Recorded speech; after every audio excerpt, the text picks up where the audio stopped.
Dito tayo sa sunod na usapan, Robin Padilla, patay ka. So, dahil diyan mga kababayan, 'no, pag-raid ng bahay ng tiyuhin ni Robin, pinagtataguan ni Bato, hideout ni Bato sa Pampanga, 'no, sa may, Balibago, mga kababayan, napag-alaman na ang bahay na yun ay mamay-ari ng tiyuhin ni Robin. So ngayon mga kababayan, eto na. According kasi mga kababayan sa investigasyon ng CIDJ, 'no, investigasyon ng CIDJ sa crimes, anong tawag ng CIDJ, anong meaning ng CIDJ, di ko alam, eh. Crimes Investigation Department, ano ba 'yan? Gano'n-gano'n, So, basta CIDJ yun na yun, di ko alam yung meaning niyan, ha. Ano ko ahensya diyan, eh. Basta CIDJ, isa sa mga awtoridad katulad ng NBI at pulis na manghuhuli, oo.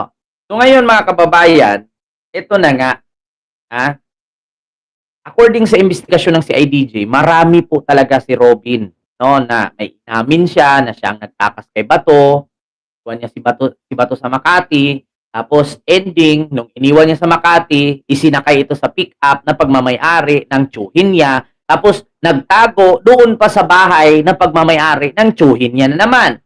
So ngayon mga kababayan, pinakakasuhan ng CIDJ si Robin Padilla. Nako, pinapakasuhan ng obstruction of justice. Ito na, mga kababayan, obstruction of justice po ang magiging kaso ni Bato de la Rosa dahil dito mga kababayan sa pagtulong niya.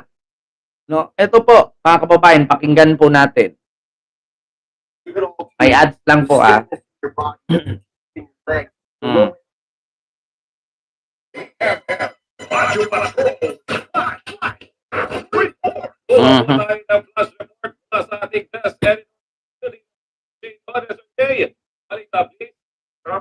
Robert Torres, mag-rekomendahan Criminal Investigation and Detection sa National Prosecution Service ng Department of Justice na mahingan o masampahan ng reklamong obstruction of justice.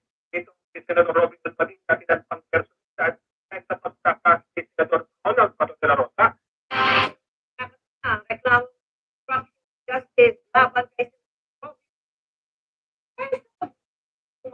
tinawag nitong o de la Rosa noong May 14. Patay. Ang ang baril ni Bato at detention para pagkalma. Nako. Nakatutok yan, crew.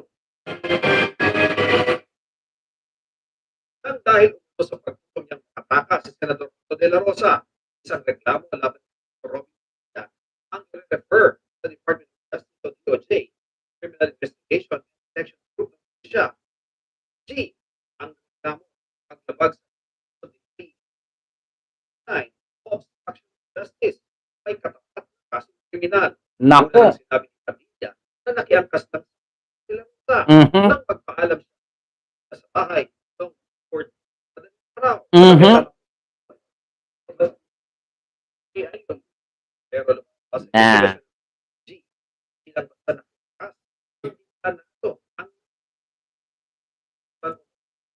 Padilla sakyan ng court at car. Kung pasok sa alye na nakikita ay tama action laban sa COVID. Bukas daw ito sa CIDG will be conducting a press conference tomorrow morning. So, doon po natin malalaman alin ang resulta po sa kanila. sinisika pa namin makuha Padilla. Pero na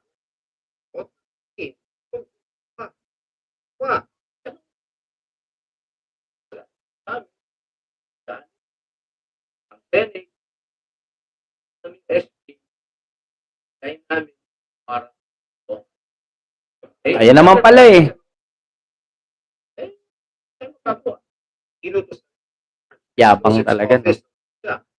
ang intelligence pero pagdala ng armas ginamit ko halos at 20 baril sa naging PNP. Nako. Sa huling address ang utos o Mas makakabuti po sana na i-surrender na lang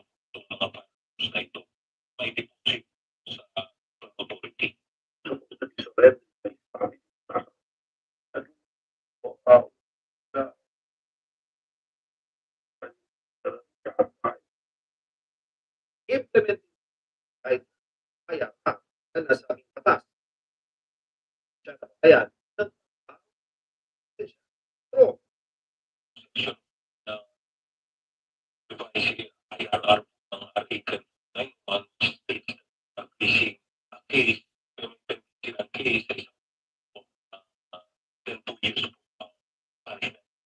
pero sabi ano ni De La Rosa, ang grounds ang pwedeng gamitin ay ang ng batas.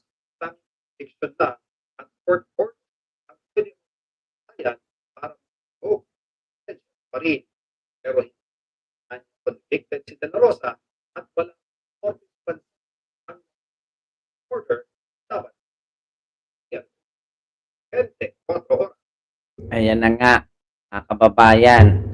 Reklamong obstruction of justice, no, laban kay Senator Robin Padilla, nire-refer ng CIDJ sa DOJ, no, para kasuhan. Ay, babae.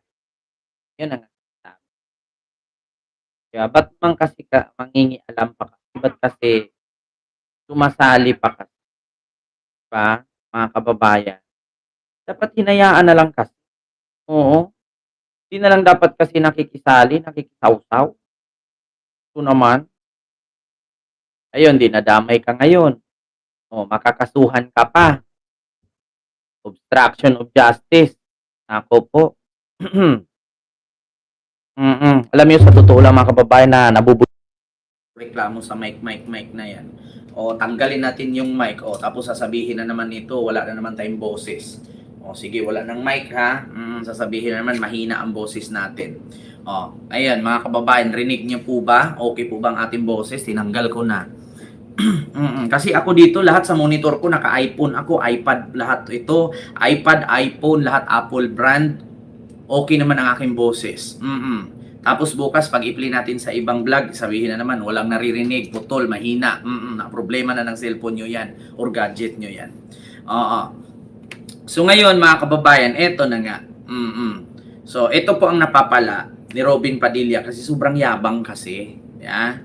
Oo, mahilig kasi manghimasok sa mga bagay-bagay na hindi naman kasali, nakikisawsaw. Actually mga kababayan, nandyan si Bongo.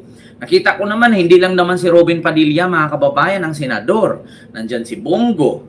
Nandyan si Lito Lapid, nandyan si GB Ejercito, nandyan si Jewel Villanueva, nandyan si Chis Escudero. Marami naman sila, nandyan si Tito Sen, si Lacson. Bakit hindi naman tumulong kay Bato para tumakas? Bakit si Robin ang lakas ng loob? Diba? Ang dami-dami naman nilang senador dyan. Hindi naman nanghihimasok. Hindi naman sumasali sa mga kung ano-anong kaikikan. Oo. Pero itong si Robin kasi, mga kababayan, pabida-bida kasi. Kababayan, diba? Pabida-bida kasi. So, ang nangyari, di ba? Kaya, ang nangyari mga kababayan, ayan na. Yan na nga ang napala. Kung hindi ba naman kasi, naku, alam nyo mga kababayan, pasalamat nga tayo si Robin lalaki. Kasi kung babae ito, pakialamera. Pag lalaki, pakialamero. Ay, Diyos mio Marimar. Hambog daw. Oo, hambugero, sabi ni Ma'am Kenji official. Ay, nako po. Mga kababayan. Diba? So, ano na? Robin Padilla. Babalik kulungan ka na. Nakalaya ka na. Pinagbigyan ka ni Digong. Kung alam nyo, sa totoo lang mga kababayan, kung itong panahon na to ay si Digong ang presidente, malayo lang siguro 1 linggo, binawi na yung amnesty na ibinigay kay Robin. Kay Trillanes nga, na binuko siya ng binuko, binawian ng amnesty. Hindi naman nag-success yung pagbawi ni Digong ng amnesty ni Trillanes. Kasi bakit mga kababayan, lumalaban si Trillanes Mautak si Trillanes kung panahon pa ni Digong ngayon, Robin, wala na, nakulong ka na, malayo lang 1 linggo. Hindi lang kulong. Di ba? Hindi lang kulong abutin mo, baka pinatukahan ka na. Di ba? At saka, mga kababayan, at ang ano lang kasi mga kababayan, ang mali lang kasi ni Robin, yung pabida. Alam nyo, kaya nga sa sunod gusto kong manawagan sa mga nanonood sa akin ngayon na sa sunod, huwag po kayong bumoto ng mga artista na pumasok sa politika. Kasi kadalasan sa mga artista ang laos pumapasok sa politika eh. 'Di ba? Tapos pag nanalo, walang kwenta, 'di ba? Ang pangit. Mm. 'Di ba ang pangit? Kapag kasikat na sikat, kapag kasikat na sikat, ayan, nag-aartista. Pag lumaos, ayun, pumasok sa politika. 'Di ba? O, tapos pag pumasok na sa politika, ang ginagawa, magnakaw, mangurap, mambuisit, wala nang gagawin, na maganda. Oo, basta yun na yun. Oo, kaya sa totoo lang mga kababayan, no? Tayo bilang Pilipino, dapat nag-isip tayo, mga kababayan, ay may langgam pa. O, dapat mag-isip tayo. Iwasan na natin, mga kababayan, ang bumoto ng mga politiko na artista. Kasi, Diyos ko, papasok ka, alam mo yung Senado, Kongreso, legislative yan eh. Part of legislative. Isa yan sa mga legislative branches. No? Sa madaling salita, pag sinabi nating legislative, yan yung gumagawa ng batas. Nagpapatupad ng batas. At nag-iimbento ng batas. O, yan sila. Anong alam ng isang artista? Maliban lang kung abogado ka, tapos nag-artista ka. Mahirap eh. Ang alam mo lang doon yung umakting, tumambling, tumalon. Diyos ko, ultimo nga pagtalon nila eh. Hindi nga sila yan mismo eh. Yung iba nga dyan, may mga stuntman pa eh, stuntwoman. Diba?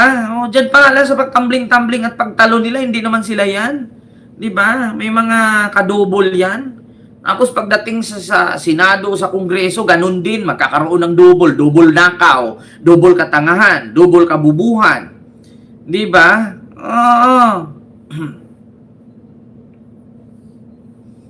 Ganun yun, mga kababayan. Di ba? Kaya, yun ang napapala. Di ba, mga kababayan? Yan yung napapala ngayon kay Robin. Pinapakasuhan ng CIDG sa DOJ ng obstruction of justice. Kasi biruin nyo mga kababayan, yung investigasyon ng CIDG, nalaman-laman pa nila.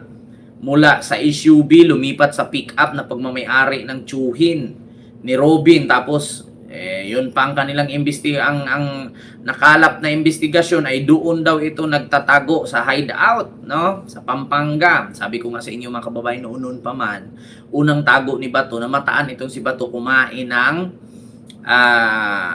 pares, no? Sa Batangas, no? Kumain ng pares. May parisan diyan sa Batangas na sikat. Yung ano ba yan? Papasukin konti, tapos bago ka mapunta doon sa bahay nila, dadaan ka muna sa sagingan. Diba? Doon niya namataan. Papunta pala ng Pampanga. Alam na this. Siguro, siguro yun, nag-stop over, nagutom.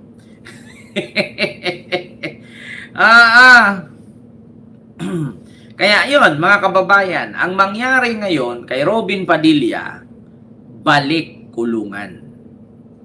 Patay ka diya. Mga kababayan, balik kulungan ang Robin ninyo, ang Binoy ninyo, mga kababayan. So, like po tayo, no? Mga kababayan, maraming salamat po. Like, share, and subscribe. Diba? So, ano na, mga kababayan. Ito, mga kababayan, lesson learn na po yan, no? Lesson learn kay Robin Padilla. Na hindi lahat ng hindi lahat ng pakikialam, pabida-bida, ay may patutunguhan. Nako, alam nyo naman na artista, sasabihin na naman yan, biktima lang ako. Sasabihin na naman yan ni Amy Marcos, inuobos lahat ang majority. Pag pumabor ka kay Sara, kakasuhan ka ng CIDG, ng SEC, ng NBI, ng Ombudsman, di ba? Kung naalala ninyo, mga kababayan. Nako, yan na naman ang sasabihin, mga kababayan. Yan na naman ang sasabihin nila. Oo. Tapos yung mga tao naman, yung mga bobong DDS, maniniwala naman yung sasabihin, pinahirapan lahat ang majority senador. Kasi kumakampi kay Sara, kapag ikaw ay kakampi kay Sara, kakasuhan ka. Yan naman ay papakalat ni Amy. Putang ito si Amy. Diba? Ngayon, tanungin ko kung si Amy nanood sa akin tanungin kita, Senador Amy. Bakit nga ba kakasuhan si Robin? Dahil ba kumampi kay Sara? O dahil tinakas niya si Bato? Kasi yan ang sabi ni Amy. Ito, mag-ingat-ingat kayo mga kapwa ko, sumuporta kay Inday Sara. Bakit? Kasi nakakatakot. Itong OMB, as in, ombudsman. Kasi kapag kumampi ka kay Sara, kakasuhan ka ng ombudsman. Saan damakmak na kaso ang haharapin mo? Nandyan ang NBI, nandyan ang CIDG, nandyan ang SEC, or Security Exchange and Commission. Tapos ngayon tatanungin mo, bakit nga ba makasuhan si, bakit nga ba makasuhan si Robin? Dahil po, mga kababayan, sangkot po kasi siya sa pagtakas kay Bato. Sabi ni Ma'am Ninita Kayabyab, Kent is arrogant. You think he knows everything. Ano daw?